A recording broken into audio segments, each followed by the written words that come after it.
to Still a Hot Mess, where we ask the question, is self-help helping? Every episode we discuss, debate, and often diss an aspect of the self-improvement movement. Drawing from our own experiences and talking with personal growth experts, we want to know, is it all too much? Has it gone too far? Is it making us even more neurotic? Is this self-help or self-help? You make a mess of me. You make a mess. You make a mess of me. So this is our, on the episode today, we're going to kick off by calling out what we have for months been talking about as friends, and that is the downfall of the self-improvement movement. How we trying to like be healthier and happier humans. And actually, in a pursuit of being healthier and happier human beings, it's like awakening this, this inner critic that we all have. Mm-hmm. And it actually triggers feelings of guilt, shame, self-hatred when we fall short of living our best lives. Right. Yeah. Are you living your best life? Well, God, no. No, I'm still a hot mess. Yeah. But yeah. You've been trying. What is your history with this stuff? Oh God. I have been trying for many years. But that's the thing. I think this is kind of like the ironic side of this self-improvement movement is that we're trying to be like conscious and self-aware and loving and peaceful. And then the minute we go down the rabbit hole or find ourselves having an anxiety attack, mm-hmm. we hate ourselves. Right. We're trying to walk the walk, but in actual fact, this stuff we're still human beings. And there's this this search or quest for perfection. And when we, do have a bad day or we're not happy, mm-hmm. We start feeling guilty. And it's like self-help is making us feel very anxious. I think it's gone too far. I think we need to chill the F out. Well, if we don't interpret it the right way, it's now just another set of rules, right? It's another reason to beat ourselves up or put ourselves down. We don't even feel worthy of self-help anymore. We're not even achieving all of these readings. It's like an addiction. It's like people become junkies and they're just feeding their addiction by reading more and more material. And when are you actually out there living it? Well, yeah, I think there's really two separate issues here there's an addiction, there's a junkie aspect to the self-help, self-improvement movement. Well, look at your local bookstore. How big is the self-help section? Bigger than frickin' history. Oh, no, absolutely. By the way, if anyone asks me where the self-help section is in a store or in a library, I'll be like, yeah, figure that out. Just for yourself. But yeah, that's the thing. I think, this idea of being a junkie is real. Mm-hmm. It's like we're just getting this high from consuming it, mm-hmm. Taking in all the messages and reading all the books and going to the retreats. But is it really becoming a new lifestyle? Are we really rewiring our brains? Are we really more awakened in our lives? I guess for me I don't know, maybe I wasn't fully aware mm-hmm. in my 20s. Yeah. And maybe my memory of this is somewhat biased in this direction because I think, I don't feel like the self-help movement has necessarily been a necessary positive thing in my life. And what I mean by that is I have lived a life of paying attention and introspection. And I didn't read a book to do that. When I was in my 20s, I didn't know about self-help. I had, been through things as a person up until that point, and I had taken the time mm-hmm. to consider what things that had happened. Now, I think I was still in a state of maybe it was more other people rather than me. And I think self-help really brings it to you where you have to be accountable. Mm-hmm. But I remember starting to hear jargon in my, and we'll talk more about jargon on another episode, but I started to hear jargon in my late 20s. It seemed to be the time when we went from religion to spirituality. So I'm not really sure. It was somewhere in my 20s where people became spiritual, and that kind of encompassed a whole bunch of stuff. And the jargon that went along with it and some of the advice I started to hear were things that I was actually applying in my life anyway, naturally, organically, if I could use that word. And then when I actually tried to do those things, the conscious trying of it messed me up. Yeah. It kind of set me back. Sure. Because now it's like a new, I don't know, set of standards for yourself. Right? Now it's like some kind of code of ethics you've got. And, every time you fall short, like, I don't know, you catch yourself, making a grocery list in the yoga class. You're like, oh, fuck, I hate myself. My God, where's your focus? I suck at meditating. Or like, you're like trying to be kinder and more compassionate with people. And then, you catch yourself talking shit about someone. Yeah. You're like, fuck. Yeah, I'm an asshole. And therefore I need to read another book. How not to be an asshole. Exactly, and how to be a badass. How to be a badass. And you just keep gobbling it up because you are letting yourself down. So, I don't know. What I feel like when it comes to self-help is it's not helping because we still continue to not have the greatest relationship with ourselves. Like if you're not right with yourself, this whole thing, it's just going to, it's going to flare up your inner critic and you're going to... like a bad case of herpes. Okay. I don't know. You just said flare up, and that's the first thing I think of. Yeah. Is like people have. Is that weird? It's a flare up for sure. No, it's a bad case of it. It's like the shoulds. The shoulds. Yeah. A bad case of the shoulds. Stop shoulding yourself. Yeah. But we think that constantly. Well, I should have. Right. Yeah. And that's just regret, and nobody needs that. Well, actually, I think regret is important in life. Do you think it's healthy? I think it's totally healthy. I think it's important to look back and identify things that you would have liked to have done better. Okay, but is that regret? And if you are engaged in some form of self-help, I don't know what you call it. Is it engaged in it? I don't know. I don't have the lingo. That's a very, but then that's some jargon there, Fanson. It is a little bit. But if you're engaged in self-help, then do you work out of regret? Like, do you move away from regret? So you have regret, you self-help yourself, and then all of a sudden it's not regret. It's just something that happened and it was a lesson. And now you are, and you're better for it. So is that what self-help is doing? Is it helping us in that way? Because there's obviously an increasing awareness of self, and maybe some of it's becoming narcissistic, but there's also, this feeling of, like-minded people tend to gravitate towards one another. And I am finding that even though I haven't been a self-help reader, I've been involved with, self-help in terms of courses or shamanism or things like, is shamanism? I don't even know. Did I just say, you're like, are you lying right now? I'm totally not. Be truthful with our audience. I'm being so truthful. Shamanism? Yeah. Did you...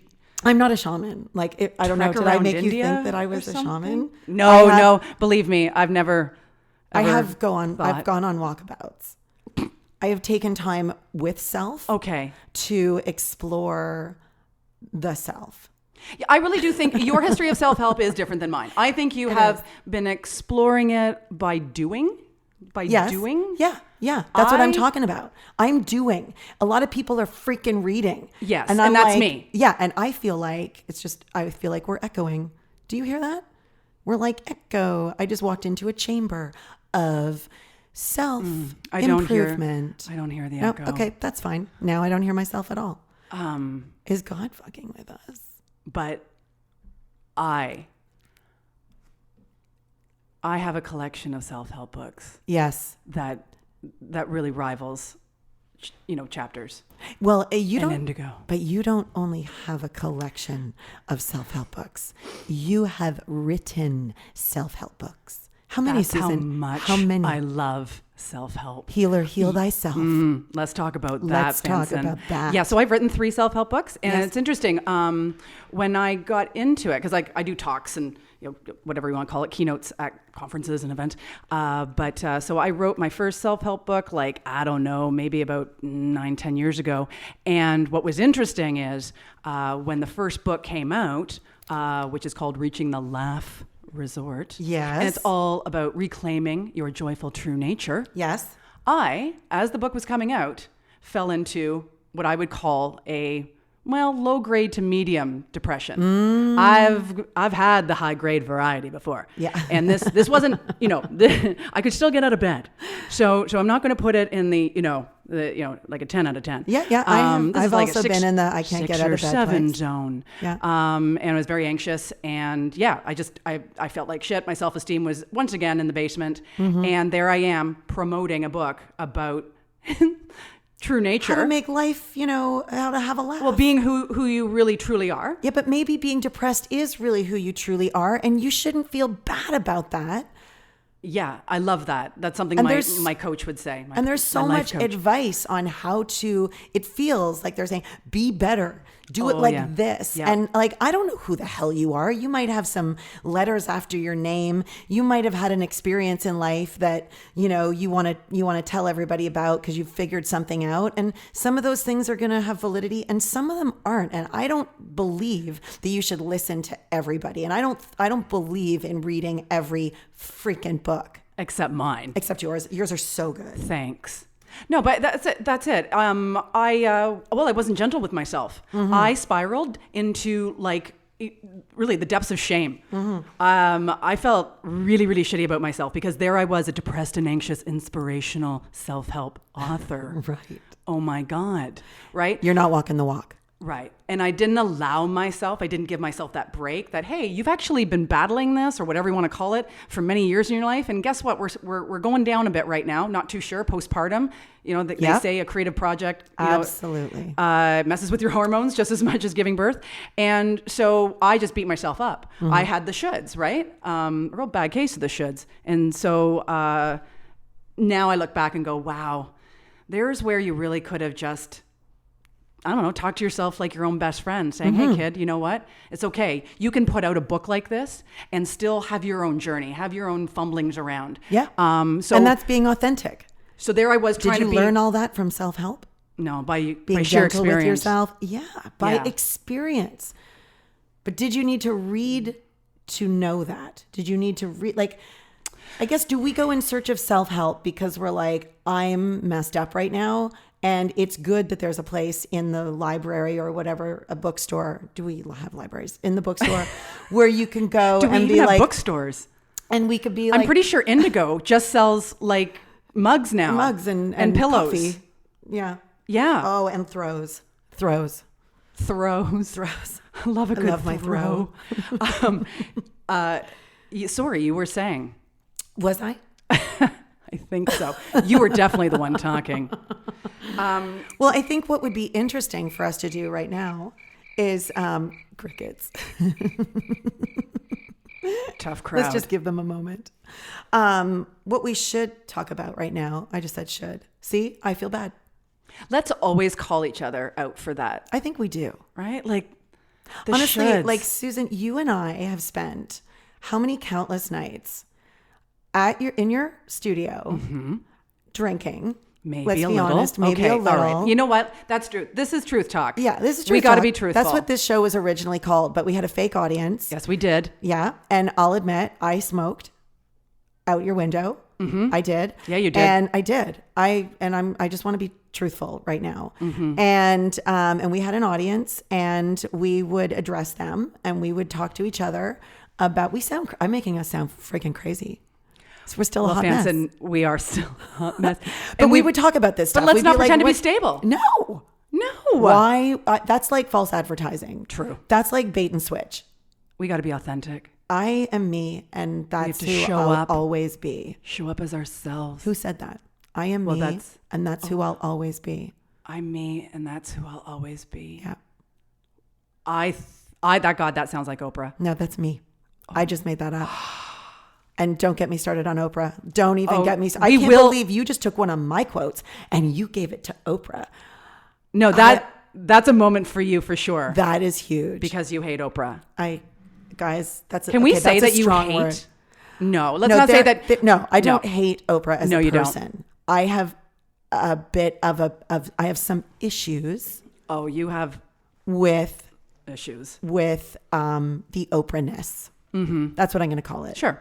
With the Oprah-ness. Yeah, and it sounds like a Loch Ness monster when I say that, but I have some issues with the Oprah-ness. I don't know if, well, you if don't our like that audience she agrees. has. You don't like that she has an Let's avocado not- orchard. We shouldn't get into Oprah right Okay. now. I mean, you know we what? That's shouldn't. true. See, Because I'll tell you, that's a flare there I up. go again. That's a It's- flare up that, for sure. I'm already sweating. I just broke out in a sweat.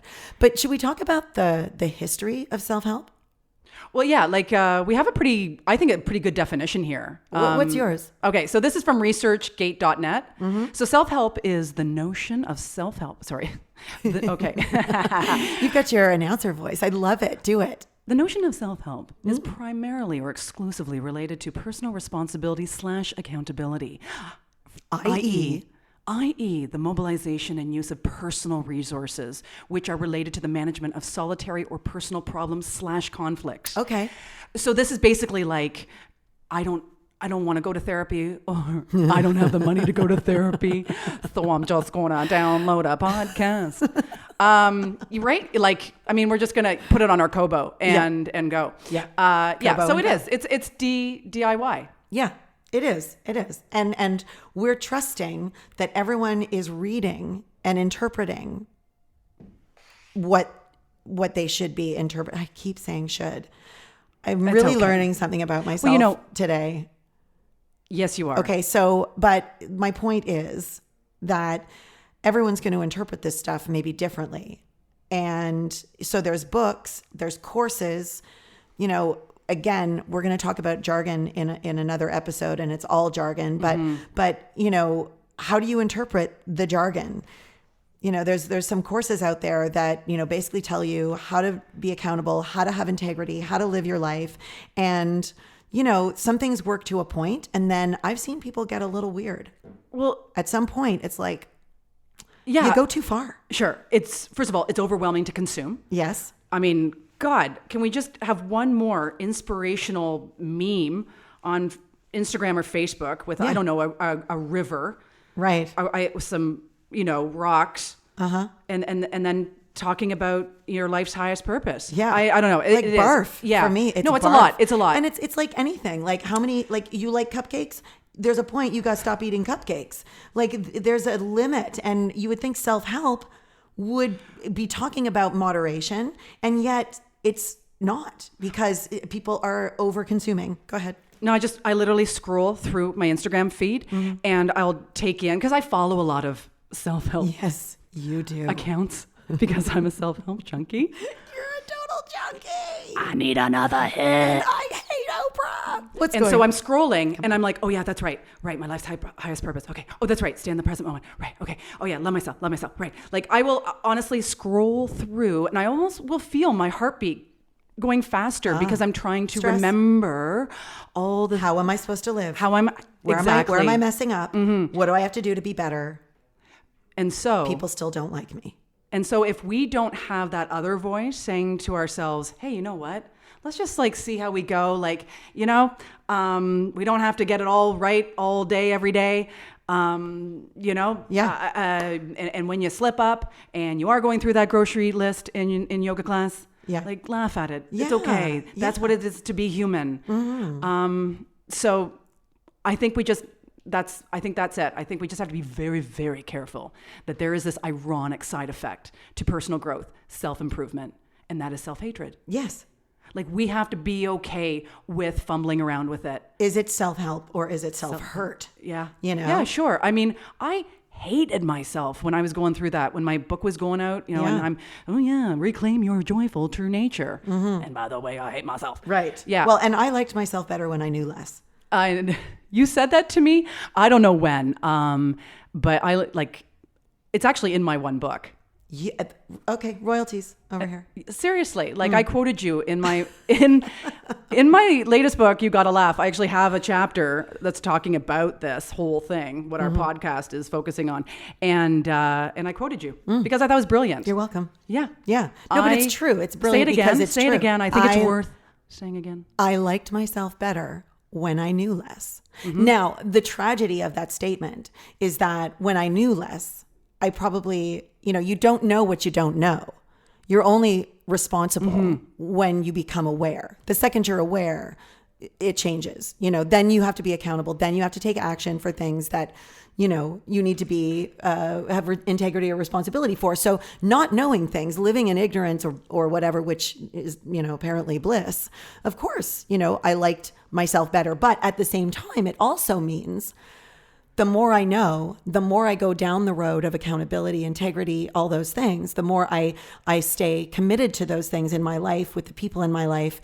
It is more difficult. It's things, as much as it's supposed to make things easier, it's also work. Mm-hmm. It's constant work.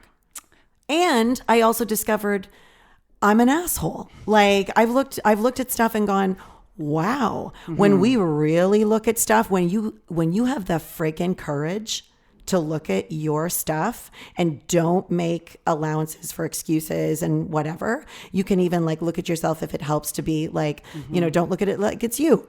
Just look at what it is. And then, like assess that way.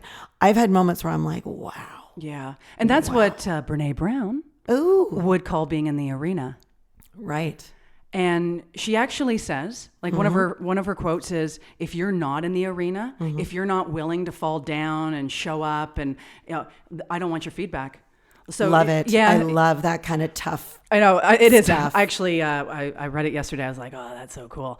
But it's true. Like people that aren't engaged in this process at all, I call them almost like people who kind of are in the dark. Yeah, sure. Or they're not woke at all, right? Yeah. They just, actually, in a way, I wonder if they're happier because they just blame everybody else. Right. That's the easy part. They play the blame game. They're the victim. Then that's going to bite you in the ass. I'm not saying that this is the best choice. It's not. But I just there is this absence of struggle that we take on because now all of a sudden we blame ourselves. Right. But we beat ourselves up. Right. But do you need a plethora of self-help books to do it? And my argument is no, you don't. You just have to live your life. You just have to have the guts to look at what is. And, I just think that there's just a whole bunch of reading going on, which actually, when was the first self-help? What's the history? Where did it first emerge? Do we know? It emerged in the 1800s, actually. Like it's been around a really long time. Where did it start? I didn't keep those notes. Oh, okay. Because I'd be really interested to know. Like, in my opinion, I would think like Moses' tablets. Well, the tablets on the mountain. Like those were the first self-help, ideas. Self-help. What are they called when someone offers advice? Here's the things you should and shouldn't do. There's should again. Hey, when you listen to this podcast, everybody, you can have a drink every time I said should or shouldn't. That's a fun drinking game. Yeah. Oh, that's I think a good one. It's interactive over here. Maybe I should too. Hey, there's another tequila. I know it did start in the 1800s. I did have these notes, and then we got rid of them because we weren't going to go into it. No, but now we'll bring I it up another time. We will. We'll do that in another episode. We'll be like, here's the history. But I do remember Chicken Soup for the Soul. I do remember when that hit. Mm-hmm. I do remember when it was like, I remember my mom having a book, What Color is Your Parachute? Yes. From like the 70s. And I was a kid and I remember like being fascinated by the cover of that book. But you think I read it? No way, man. No, you don't read those books. I'm not reading that stuff. I read them all. And I think that's an interesting thing that you have versus me is you're the doer, I'm the reader. And oh God, I love them so much. Anyway, you do. You're like even your comedy, your speaking. So much of it is focused on your history with self-help. But Fanson, I'm not alone. Okay. Because here's a piece of research I've got for you. Thank you. In 2015, at least a quarter of the top 20 best-selling nonfiction titles fell under the umbrella we might call self-improvement. These books bore names like The Life-Changing Magic of Tidying Up. Ooh, that sounds like Marie Kondo. Marie Kondo. Mm-hmm. Strengths Finder 2.0. And The 5 Love Languages, all promising some kind of progress, whether in health, home, work, relationships, etc.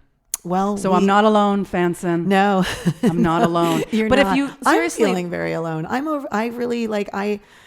Not many people have issues with openness, No, actually, I have surveyed everyone in my circle. And yep, you're still alone. Am I? Yep. Everyone loves Oprah. Everyone loves Oprah. Who doesn't love Oprah?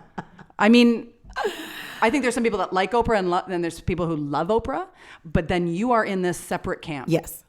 Of the disliking of Oprah. I have a little tiny place it in says the world, something about you. Some people I don't know might what it call says. that. Yeah, I don't know what it says. But it says something. But you know what? I can sit with that. I can own that. We're going to find out in this podcast what that says about you. We will have that episode. I'm going to analyze you. It's coming up. I think that's episode like 8 or something. I don't know, guys. It's one of them. It's one of them. Keep tuning in. What do you think about today? Are we done? Have we sort of covered our general thoughts on self-help before we move on to our next episode? Stay tuned. Will be jargon. We're going to talk about jargon. We're going to talk about gurus.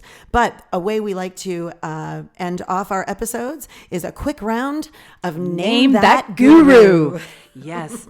Oh, this is an exciting game, All right. kids. Okay. What we're going to do is we're going to read 3 self-help quotes to each other. And we're going to try and guess. And you're going to try to guess. The other person will try to guess, try to identify what self-help guru said it. That's right. I'm very excited about this. Yeah, me too. Will you know one? I don't know. Okay. Now, can I start it off because I think this is a very fitting quote? Okay. As we talk about the downfall of the self-improvement movement? Yes. Okay. So who said it? Embrace the glorious mess that you are. Marie Kondo. That's hilarious. Is it? No, that's funny because mess. Yeah. That's hilarious. Yeah. I mean, good She try. should say it. No, that's funny. But she's kind of saying, you're a mess, clean it up. Exactly. Where this one, she doesn't want you to so this embrace one's your saying, mess. Embrace your mess. I love the message though. I think it is one of the most important messages of Brené Brown. And another good guess. But it was, are you done? Yeah. Elizabeth Gilbert. I knew that. Okay. Okay. Anxiety arises from not being able to see the whole picture. Oh my God. I'm going to say, oh God, that could be so many people. I know, they all could. Deepak Chopra. Nope. It's an anxiety one. See the whole picture. Someone out there is listening to this going, I know the answer, Susan, say the answer. You're going to be so disappointed. I'm going to, you know what I'm starting to do? Yeah. I'm starting to be hard on myself. And you're blanking. You need some self-care, some self-help. Okay, we'll get you a book on the way home. Who said it? Marie Kondo. I know. Okay. It was almost like a trick. It was almost like a trick quote. What can you say? Anxiety arises from not being able to see the whole picture. I get it. I just didn't didn't choose any of her tidying ones because I was like, no, that's good. Just gonna, you know what I mean? I think it's funny that you just did a Marie Kondo quote. Okay, here's another one. Okay.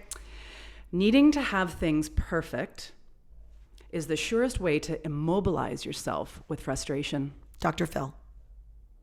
That was a good guess. I think it's interesting how those 2 quotes go together, what you just said and then this one. Yeah. Yeah, needing to have things perfect is the surest way to immobilize yourself with frustration. Eckhart Tolle. That's another good guess. Should we just get 2 guesses? I'm out. Okay. Dr. Wayne Dyer. Oh. I know. But those were good guesses. We got to talk about him on another episode. You're doing better than I thought. Am I? Because, of course, you don't read these. No, I know. But when you listen back to this, you'll see how I was guessing. But anyway, okay, you ready? Did you check my notes? No. Okay. That's cheating. Right. And we tell the truth Yes. on this podcast. Okay. You're fat. Don't sugarcoat it because you'll eat that too. Oh my God, that's so funny. Now, Janine Roth is a woman who wrote a book called Women, Food, and God. Okay. But she was not on the list of gurus that I sent you. Oh, because you were helping me. Yes. I was thank you. spoon feeding you a little bit there. Yep. So it's not Janine Roth, but you could put her on the list. Okay. You know what? I'm going to say Martha Beck. Okay. You're wrong. Dr. Phil. It's like you reference the person like I know, that's what 20 seconds before. Like I need to, notice the pattern. Or I need to be a little crafty. Oh, I hate myself. Okay, give me one. Medication? Are you taking medication? Okay. Is that inside my head? Did you hear that? I heard it too, thank God. Okay, good. Life is simple. Everything happens for you, not to you. Everything happens at exactly the right moment, neither too soon nor too late. You don't have to like it. It's just easier if you do. It's very wordy. Yeah. So it's Brené Brown. Poor Brené. Am I right? No. No. Who's left? Okay, I'm going to say that it is a B word, though. It's a woman and it starts with B. We can start giving each other hints, hey, at times. I don't know. I don't think that's fair. You're not going to get this. I'm not going to get this. Byron Katie. Oh, I don't even know her. Okay. The work of Byron Katie. Okay. I will be bringing that up. All right. At one Bring point. it all up. Oh, I'm going Just barf it out. Here we go. My last one. Here we go. If you liked it, then you should have put a ring on it.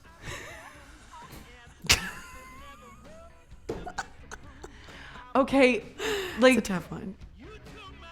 Beyonce. If you liked it. Yes. Okay, I see where you're going to go with this game. That's fine. That's fine. You know what? You're pretty funny. Okay, I like everyone. that. Okay, at least I got one. You did get one. Everybody, thanks for tuning in. Catch our next one. I'm Kelly Fanson. And I'm Susan Stewart. And we're still a hot mess. You make a mess. You make a mess of me. You make a mess. You make a mess of me. Welcome to our gratitude moment. Big thanks to Monkey Junk for their song, You Make a Mess. You can download their whole song anywhere you download music. Thanks to our sponsor, Purple Jade Wellness Center. And also thanks to the Pod Plant. This is where our voices go into these mics through the magical power of Mike Wixon and into your ears. And are you a subscriber? Make sure you subscribe to our show so you don't miss out on any new episodes. And be sure to hang out with us on social media. You can find us on Facebook at Still a Hot Mess and follow us on Instagram at Still a Hot Mess Podcast. And thanks to you, Susan Stewart. And thanks to you, Fanson. You make a mess of me.